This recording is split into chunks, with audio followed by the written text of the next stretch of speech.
রাজ খুব বড় বংশের ছেলে ছিল।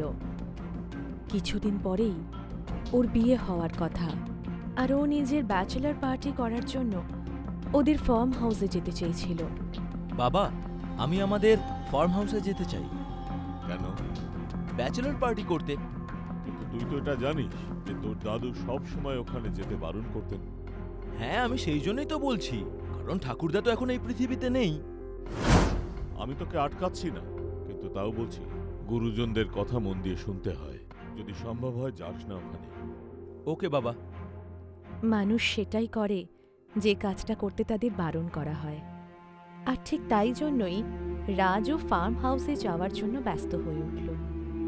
ও নিজের 3 বন্ধু অনুপম, গগন আর করণকে সঙ্গে নিয়ে ফার্ম হাউসে ব্যাচেলর পার্টি করার জন্য বেরিয়ে পড়ল। এটা কোন ফার্ম হাউস যেটার ব্যাপারে আমরা তো আগে থেকে কিছুই জানি না? হ্যাঁ ভাই, এর আগে তো এই বাড়িটা সম্পর্কে তোর মুখে কখনো শুনিনি। আরে ছিল, বলা হয়নি আসলে। ঠাকুরদা আমাদের সবাইকে বারণ করেছিল যাতে ওখানে না যাই। কিন্তু কেন? জানি না। কারণ ওখানে ভূত আছে। আরে পাগল নাকি তুই? আরে তোরা একটু শান্ত হ, না হলে অ্যাক্সিডেন্ট হয়ে যাবে। কিছুক্ষণের মধ্যেই ওরা ফার্ম হাউসে পৌঁছল। ফার্ম হাউসের বাইরে ওদের কর্মচারী পাপ্পু বসেছিল, যে ওদের দেখে এতটাই অবাক হলো যেন মনে হলো কোনো ভূত দেখেছে। তোমাকে এত চিন্তিত দেখাচ্ছে কেন? না, তেমন কিছু না। আমার মনে হয়েছিল যে আপনাদের বাড়ি থেকে আর কখনো কেউ আসবে না, কিন্তু আপনি তো দেখছি খুবই সাহসী। এতে সাহসী আবার কি এমন রয়েছে? না না, কিছু না, এমনি বলে ফেলেছি। এই ফার্ম হাউসের পিছনে কি আছে? একটা পুরনো কবরস্থান, যেখানে এখন আর কাউকে কবর দেওয়া হয় না। কবরস্থান? আরে ভাই রাজ, তুই এটা কোন জায়গায় আমাদের নিয়ে এলি? আরে তোরা বোকার মতো কথা বলিস না, চল ভেতরে। ওরা সকলেই ভেতরে গেল। ফার্ম হাউসের ভেতরের অবস্থাটা ভয়ানক ছিল, কারণ বেশ অনেক বছর ধরে ওখানে কেউ আসেনি। চারিদিকে মাকড়সার জালে ভরেছিল, আর খুব অদ্ভুত একটা দুর্গন্ধ বেরোচ্ছিল। রাজ পাপ্পুকে পুরো বাড়িটা পরিষ্কার করতে বলল, আর তার সাথে ওরাও পার্টির প্রস্তুতি নিতে লাগল।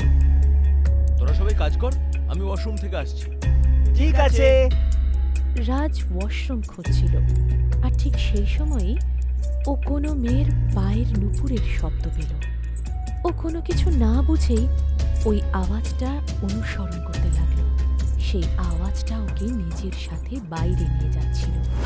আর তখনই পাপ্পু ওকে পিছন থেকে ডেকে থামিয়ে দিল। আরে ছোটবাবু, ওয়াশরুম তো ওদিকে, আপনি বাইরে কোথায় যাচ্ছেন?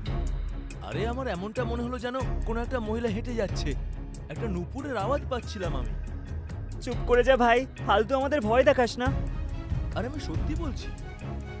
হ্যাঁ হ্যাঁ ঠিক আছে, তুই সত্যি বলছিস। এবার যা ওয়াশরুম যা। দেখো দেখি, যেটার ভয় পাচ্ছিলাম সেটাই ঘটলো। ভগবান রক্ষা করো। রাজ ওয়াশরুমে গেল, কিন্তু সেখানেও ও আয়নাতে একটা ছায়ামূর্তি দেখতে পেল। কিন্তু এইবার ও বাইরে এসে কাউকে কিচ্ছু বলল না, কারণ ও জানতো যে সবাই এই কথাটা শুনলেও মজা করবে। পুরো বাড়িটা ততক্ষণে পরিষ্কার হয়ে গেছে, আর এবার ওরা পার্টি শুরু করলো। পাপ্পু খাবার বানাতে গেল, আর ওরা মিউজিক বাজিয়ে নাচ করছিল। আর ঠিক সেই সময়ই ওপরে টাঙানো ঝাড়বাতিটা খুব জোরে জোরে দুলতে শুরু করলো। প্রথমে তো ওরা কিচ্ছু বুঝতে পারেনি, কারণ ওরা নাচে মত্ত হয়েছিল। কিন্তু হঠাৎই অনুপমের নজর পড়ল ওই ঝাড়বাতিটার উপর। আরে এই ঝাড়টা এইভাবে নড়ছে কেন? হাওয়ার জন্য এরকম হচ্ছে হয়তো। আরে করণ, তুই পাগল হয়ে গেছিস নাকি? কোনো দরজা জানলা তো খোলা নেই, তাহলে হাওয়া কোথা থেকে আসবে? ওর নিচ থেকে সরে যা, যদি ওটা পড়ে যায়। ওরা 4 জন যেই ওখান থেকে সরে গেল, তখনই ওই ঝাড়বাতিটা একটা প্রচণ্ড শব্দের সঙ্গে মেঝেতে পড়ে ভেঙে গেল। ওরা সবাই অবাক হয়ে গেল। রান্নাঘর থেকে পাপ্পুও দৌড়ে বেরিয়ে এলো, আর এই সব দেখে সেও প্রচণ্ড ভয় পেয়ে গেল। আপনারা আপনারা এখান থেকে বরং চলে যান, খারাপ যদি কিছু ঘটে যায়। কি বাজে বকছো তুমি বলো তো?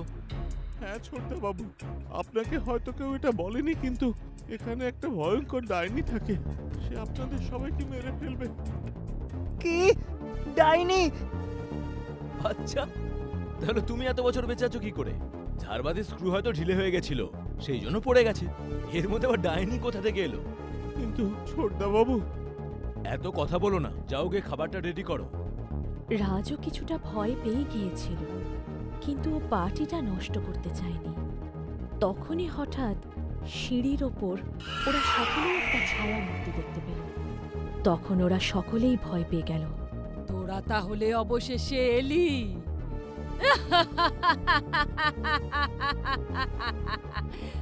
এবার আমি তোদের কাউকে ছাড়বো না।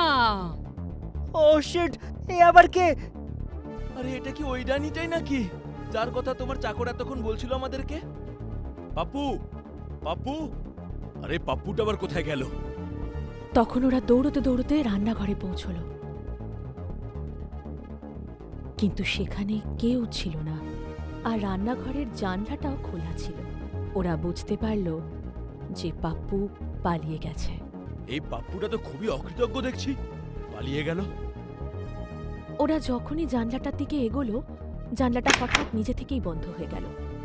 তখন ওরা সকলেই খুব ভয় পেয়ে গেল, আর দৌড়তে দৌড়তে বাইরে এসেই দেখতে পেল যে ডাইনিটা তখন ওদের সামনেই দাঁড়িয়ে আছে।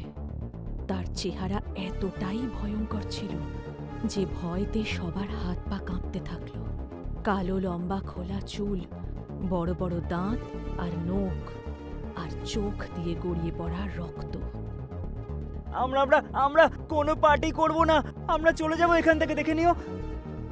ভয়ঙ্কর ডাইনিটা সেই কথার কোনো উত্তর দিল না, আর খুব জোরে চিৎকার করে উঠল। তাতে চারজনই সামনের দেয়ালে ধাক্কা খেয়ে মেঝেতে পড়ে গেল। ওরা পালানোর চেষ্টা করছিল, কিন্তু ফার্ম হাউসের কোনো দরজা জানলা খুলছিল না।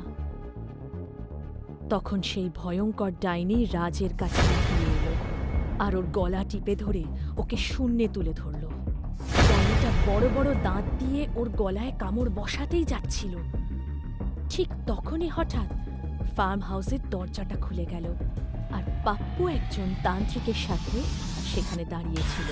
তান্ত্রিক একটুও দেরি না করে মন্ত্র পড়া গঙ্গা জল ডাইনির দিকে ছুঁড়ে মারল।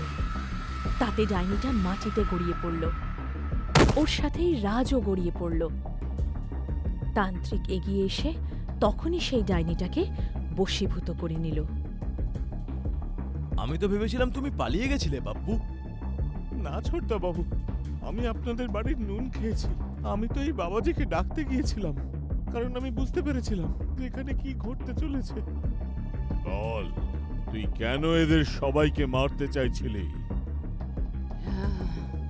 এদের সবাইকে না, শুধু একে মারতে চাই। আমি তোমার কি ক্ষতি করেছি? আমি তো এখানে প্রথমবার এলাম।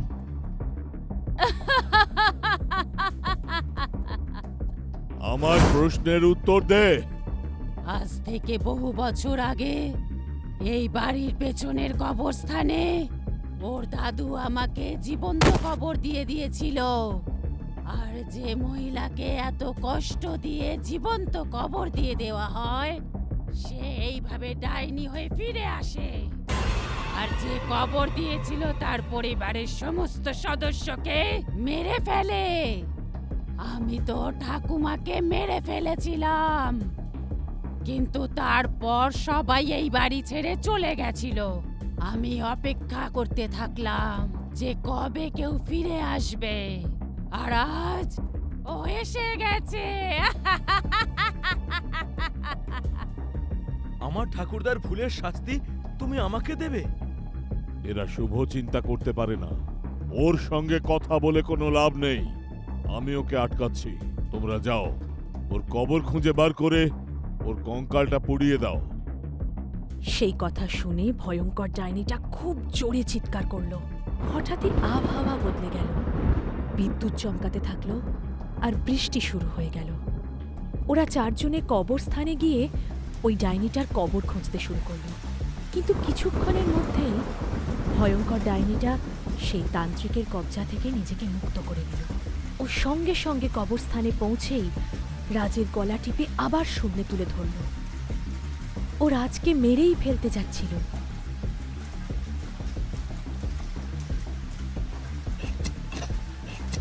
ঠিক তখনই রাজের বন্ধুরা ওর কঙ্কালটা খুঁজে পেল।